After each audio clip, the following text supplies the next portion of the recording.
जहाँ पर उस बच्चे को पाला गया था। वो अनाथ आश्रम ऐसी जगह पर था जहाँ पर उनके शहर का पूरा कचरा फेंका जाता है। जब वो उनके पास जाता है तो कुछ लोग उसे मारने के लिए उस पर हमला करते हैं, लेकिन लव एक ड्रोन की मदद से सभी को मार कर के को बचा लेती है। वो एक आदमी से उस बच्चे के बारे में पूछता है और जब वो आदमी कुछ नहीं बताता तो वो उसे बुरी तरह मारता है, क्योंकि यही उसके काम करने का तरीका था। वो आदमी अपनी पुरानी फाइल्स में उस बच्चे की डिटेल्स खोजता है, पर उसके रजिस्टर में वो पन्ने किसी ने फाड़ दिए थे। के जब उस जगह की छानबीन करता है तो उसे थोड़ा थोड़ा उस जगह के बारे में याद आने लगता है और फिर उसे वो जगह याद आती है जहाँ उसने वो लकड़ी का खिलौना छुपाया था। और अब उसे यकीन हो चुका था कि वो खोया हुआ बच्चा वही है और इतने सालों से वो खुद को एक रेप्लिकेंट समझ रहा था। वो एना नाम की एक साइंटिस्ट के पास जाता है जो रेप्लिकेंट्स को उनकी यादें दिया करती थी। वो उनके लिए बिल्कुल असली यादें बनाया करती थी ताकि सभी को अपना अतीत याद करके अच्छा महसूस हो। के उससे पूछता है कि क्या वो यादें बनाने के लिए असली इंसान की यादों का भी इस्तेमाल करती है, पर एना उसे बताती है कि ऐसा करना गैर कानूनी है और अगर वो ऐसा करती तो तुरंत पकड़ी जाती। एना उसके ब्रेन को स्कैन करती है और उसे बताती है कि उसके खिलौने वाली यादें बिल्कुल असली हैं। वो ये सुनकर गुस्से से पागल हो जाता है और एना भी उसे इस हालत में देखकर रोने लगती है, क्योंकि अब उसकी जिंदगी नरक से भी बदतर होने वाली थी। वो जैसे ही वहाँ से बाहर निकलता है पुलिस उसे गिरफ्तार कर लेती है। उसका एक बार फिर से टेस्ट लिया जाता है और इस बार वो टेस्ट में फेल हो गया था, क्योंकि अब उसके अंदर डर था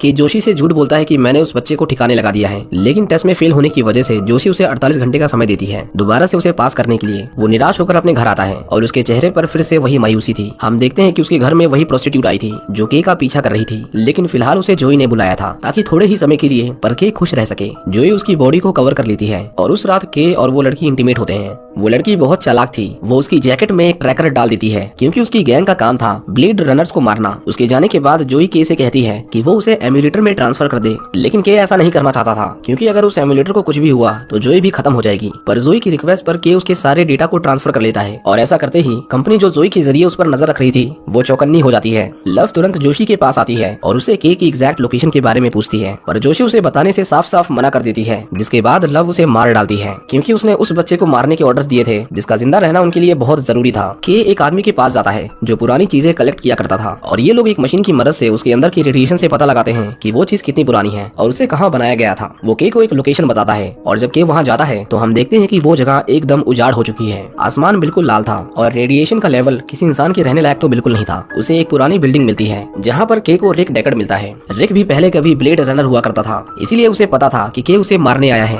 वो उसके ऊपर हमला करता है और उसे बहुत मारता है, लेकिन के उसके ऊपर हाथ नहीं उठाता, क्योंकि वो उसे सिर्फ बात करने आया था। के उससे पूछता है कि उसकी वाइफ ने एक बच्चे को जन्म दिया था, उसका नाम क्या था। जब रिक उसे बताता है कि उसका नाम रेचल था तो के समझ जाता है कि रिक ही उसका पिता है, लेकिन वो उसे अपने बारे में कुछ नहीं बताता, क्योंकि उसके अंदर कोई फीलिंग्स ही नहीं थी, न मिलने की खुशी न कुछ खोने का गम। वो बस सच्चाई के पीछे भागता था और उसके मिलने पर उसे एक्सेप्ट कर लेता था। रिक उसे बताता है कि मैंने उस बच्चे के सभी रिकॉर्ड्स मिटा दिए, क्योंकि अगर उसके बारे में किसी को पता चलता तो वो उसे मार देते। इसके बाद हम देखते हैं कि लव ने के को ढूंढ लिया था और उसे पकड़ने के लिए बहुत सारे एडवांस रेप्लिकेंट उसका पीछा करते हैं। वो रिक को पकड़ लेते हैं और